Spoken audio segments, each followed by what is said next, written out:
Today, we're diving deep into ancient Egypt to talk about some of history's most fascinating and powerful people, the pharaohs.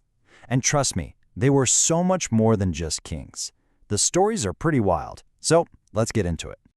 So, when you hear the word pharaoh, what pops into your head? Probably a ruler in a golden mask, right? Or someone building massive pyramids. Well, the truth is, it's way more complex and, honestly, a lot cooler than that. Were they just kings, or were they something else entirely?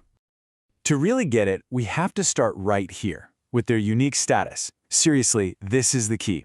Understanding this one thing unlocks everything else about their power, their legacy, the whole shebang. Okay, here's a fun fact to kick things off. The word pharaoh itself, it didn't even refer to the person at first. Nope, it meant great house, as in the royal palace they lived in. It only later became the title for the ruler, kind of like how we might say the White House decided to talk about the presidency.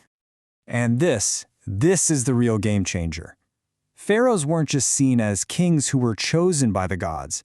They were believed to be gods, right here on Earth. They were the one and only bridge between the heavens and humanity. Everything they did was seen through that divine filter. So, let's think about that. If you are literally a god walking around on Earth, what does that do for your job description? Well, for one thing, it means your power is absolute. And when I say absolute, I mean total. The pharaoh was the law. They were the highest judge, the commander-in-chief of the entire army, and the head of every single temple.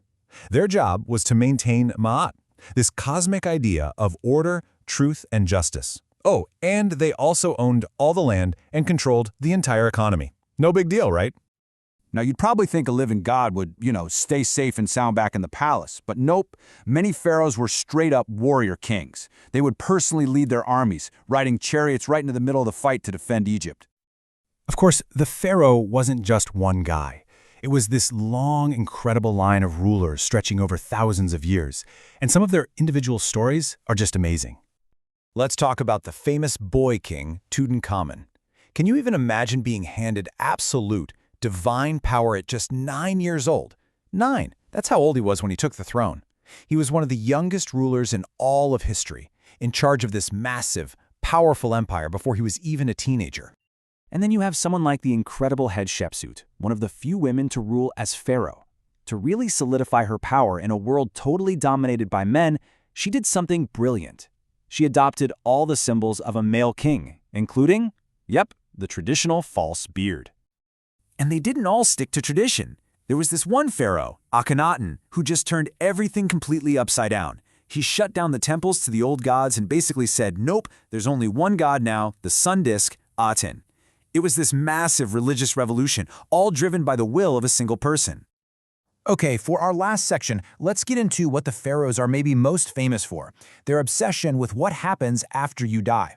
For them, the ultimate goal wasn't just ruling well in this life. It was about making sure they had a place for all of eternity. This is why mummification was so important and done with such incredible care. They believed your body had to be preserved so your soul could find it again in the afterlife. And their tombs, they were packed with everything you could possibly need. Food, furniture, chariots, and just tons of treasure to live like a god in the next world. So in ancient Egypt, your name was incredibly important. For you to live forever, your name had to be remembered. That's where this thing called a cartouche comes in. This oval loop around a pharaoh's name wasn't just for decoration. It was like a magical force field meant to protect their name forever. And that obsession with immortality is exactly why they built things on such a mind-blowing scale. To huge temples and, of course, the pyramids of Giza. They weren't just fancy tombs. They were thought of as machines for resurrection, giant monuments meant to lock the pharaoh's spirit to the earth and broadcast their power for all time. And hey, after thousands of years, they're still doing a pretty good job. So we've seen them as gods, as warriors, as absolute rulers building for eternity. But even after all this time and everything we've discovered, it really makes you wonder, doesn't it? What secrets do these ancient rulers and the incredible world they built still have waiting for us?